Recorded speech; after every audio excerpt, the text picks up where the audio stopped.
தினமணி நேயர்களுக்கு வணக்கம்.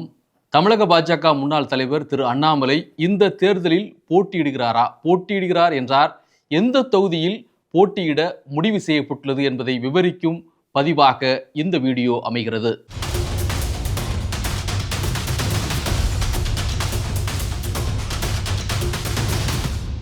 தமிழக பாஜக முன்னாள் தலைவர் அண்ணாமலை குறித்த செய்திகள் அல்லது அவர் குறித்த இந்த தகவல்கள் எப்பொழுதுமே ஊடகங்களில் தொடர்ந்து பேசப்பட்டு வருது. காரணம், பாஜக தலைவராக அவர் பொறுப்பேற்ற பிறகு அது ஒரு பரபரப்பு அரசியலை தொடர்ந்து நிகழ்த்தி கொண்டே இருந்தார். அவர் செய்தியாளர் சந்திப்பாகட்டும் அல்லது கூட்டங்களில் பேசுவதாகட்டும், இந்த பேச்சுக்கள் எல்லாமே ஒரு பரபரப்பை ஏற்படுத்தக்கூடிய ஒன்றாக அல்லது அது ஒரு விமர்சன பாங்கோடு இருக்கக்கூடிய ஒரு பேச்சாக தொடர்ந்து இருந்து கொண்டே இருந்தது. இப்போதும் கூட அவர் பேசக்கூடிய இந்த பேச்சுக்கள் எல்லாம் கூட முக்கியமான தலைவர்கள் அதற்கு பதில் சொல்லக்கூடிய அளவில் இருக்குது அப்படிங்கிற ஒரு பார்வை இருக்குது. இதற்கு மத்தியில்தான் அவருக்கு தேர்தல் கூட்டணி தொடர்பாக பல மாறுபட்ட கருத்து இருந்ததுனால ஒரு கட்டத்தில் அந்த தமிழக பாஜகவினுடைய தலைமையை மாற்ற வேண்டிய ஒரு நிர்பந்தமும் ஏற்பட்டது. இது எல்லோருக்கும் தெரிந்த விஷயம். அந்த அடிப்படையில் தான் தமிழக பாஜக தலைவராக திரு நயினா நாகேந்திரன் கொண்டு வரப்படுகிறார். அப்போ இந்த கூட்டணி பேச்சுவார்த்தை, அதற்கு அடுத்து ஆட்சியை பிடிக்க வேண்டும், இந்த மாதிரியான விஷயங்கள்ல திரு அண்ணாமலை அவருடைய அணுகுமுறை என்பது இந்த விஷயத்துல சரி வராது என்று ஒரு முடிவெடுத்து தமிழக பாஜகவினுடைய தலைமையை மாற்றுவது என்ற ஒரு முடிவு செய்யப்பட்டதாக அப்போது கூறப்பட்டது.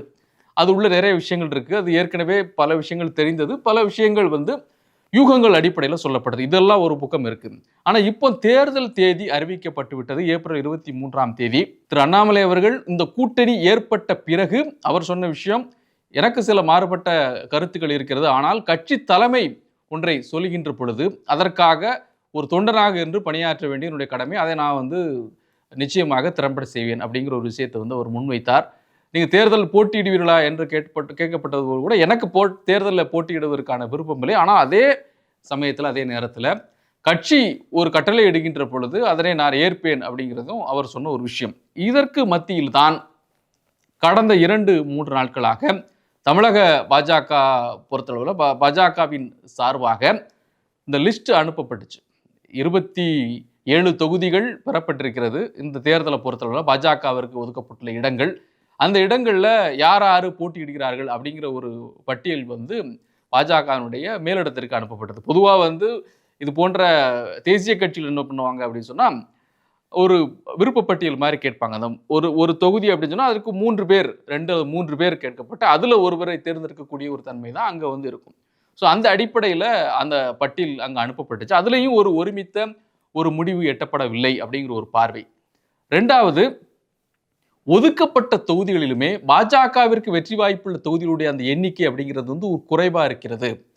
நம்ம நம்பர்ஸும் முக்கியம், அதே நேரத்தில் எந்த தொகுதி அடையாளம் காண்பது இருக்குல்ல, வெற்றி வாய்ப்புள்ள தொகுதிகள் அப்படிங்கிற ஒரு விஷயம் இருக்குல்ல, அதிலேயும் கூட பாஜகவிற்கு வெற்றி வாய்ப்புள்ள தொகுதியுடைய எண்ணிக்கை ஒப்பீட்டளவில் குறைவாக இருக்கிறது என்று ஒரு பார்வை வைக்கப்பட்டது. இதற்கு மத்தியில் பாஜகவினுடைய முக்கியமான முகமாக பார்க்கக்கூடிய நன்கறிந்த முகமாக தலைமை பொறுப்பை வகித்து திரு அண்ணாமலை இந்த தேர்தலில் போட்டியிட வேண்டும் அப்படிங்கிறது அவருடைய ஆதரவு தரப்பிலிருந்து அவருடைய ஆதரவாளருடைய குரலாக இணையத்தில் தொடர்ந்து அவர்கள் பேசிக்கொண்டே வந்தார்கள்.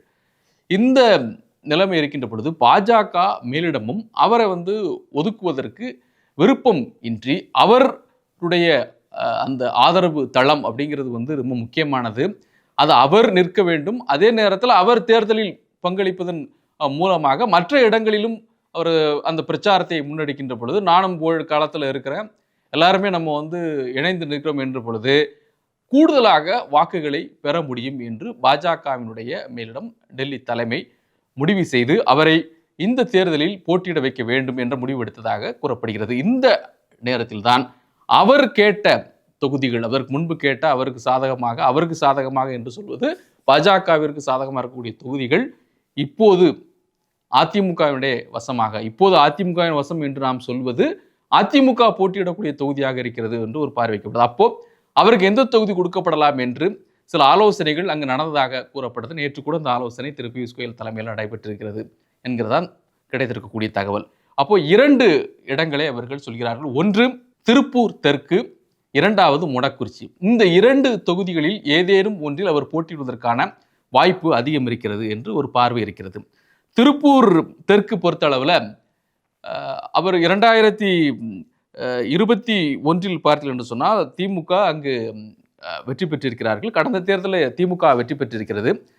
அதிமுக அடுத்த நிலையில். ஆனால் வாக்கு வித்தியாசம் என்று பார்க்கின்ற பொழுது குறைவான ஒரு வாக்கு வித்தியாசம், கிட்டத்தட்ட ஒரு 4000 5000 வாக்குகள் தான் அந்த வித்தியாசம் இருக்கிறது என்று அப்படி பார்க்கின்ற பொழுது, எனவே அங்கு நிற்கின்ற பொழுது அது பாஜக அதற்கான ஒரு வெற்றியை பெறுவதற்கான ஒரு வாய்ப்பு இருக்கக்கூடிய ஒரு தொகுதியாக திருப்பூர் தெற்கு இருக்கிறது.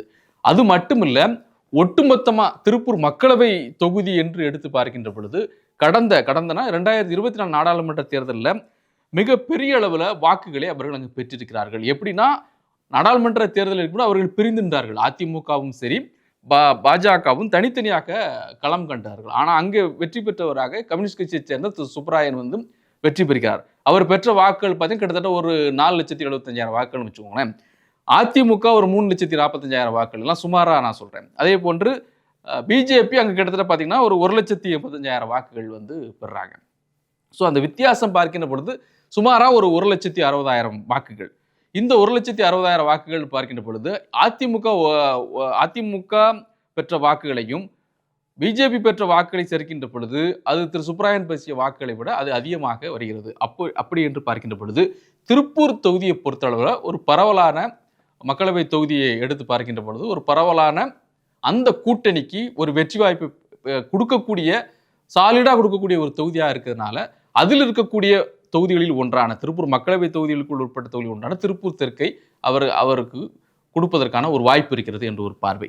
இன்னொன்று மொடக்குறிச்சி தொகுதி. மொடக்குறிச்சி தொகுதியில் கடந்த முறை பாஜக போட்டியிட்டு வெற்றி பெற்ற தொகுதி டாக்டர் சரஸ்வதி அவர்கள் அங்கே வெற்றி பெற்றார்கள். ஆனால் அங்கே திமுக வந்து மிக குறைந்த அளவு வாக்கு வித்தியாசத்தில் என்ன சொல்கிறோம், ரொம்ப சொற்பமான வாக்கு வித்தியாசத்தில் 280 அந்த மாதிரி 280 இந்த இவ்வளோதான் வாக்கு வித்தியாசமே. மொத்தத்திலே மிக குறைவான வாக்குகள் வித்தியாசத்தில் தான் பாஜக அங்கே வெற்றி பெறுது. ஆனாலும் கூட பாஜகவுக்கு அங்கே ஒரு ஆதரவு தளம் இருக்கிறது. ஏற்கனவே பாஜக அங்கே வெற்றி பெற்றதுனால இன்னும் எளிது. அப்போ இவர் இன்னும் திரு அண்ணாமலை என்று பார்க்கின்றோம், அவருக்குன்னு ஒரு செல்வாக்கு அங்கே ஏற்படும், அங்கேயும் வெற்றி பெறுவதற்கான ஒரு வாய்ப்பு ஏற்படும் என்று பார்க்கப்படுகிறது. எனவே இந்த இரண்டில் எந்த தொகுதி என்பதை வந்து திரு அண்ணாமலை முடிவுக்கே விட்டுவிடலாம் என்று அங்கே பேச்சுவார்த்தை நடத்திய அந்த குழு அவரிடம் தெரிவித்துள்ளதாக ஒரு தகவல் இருக்கிறது. இது எல்லாமே வந்து பாஜகவிலிருந்து சொல்லக்கூடிய ஒரு அதிகாரப்பூர்வம் அற்ற, அதே நேரத்தில் அங்கே இருக்கக்கூடிய இப்படி ஒரு பேச்சு நடக்கிறது என்று உறுதிப்படுத்தக்கூடிய ஒன்றாக இருக்கு. எனவே அண்ணாமலை களம் காண்கிறார் என்பது உறுதி. அதை எப்படி உறுதிப்படுத்தணும் வந்து நயனா நாகேந்திரன் செய்தியாளர்களிடம் சொல்லுகின்ற பொழுது தகவலை சொல்ல, அவருடைய பட்டியலில் ஒரு பேர் இருக்கான, அண்ணாமலையின் பெயரும் இருக்கிறது என்று அவர் அண்ணாமலையின் பெயரும் இருக்கிறது அப்படின்னு சொன்னால் அப்போ அவர் போட்டிக்கு வருகிறார் என்பது இங்கு தெளிவு. எந்த தொகுதி என்பது இந்த இரண்டில் ஒன்றாக இருக்கக்கூடும் என்பதுதான் இப்போதைய பார்வையாக இருக்கிறது. மீண்டும் சந்திப்போம். நன்றி.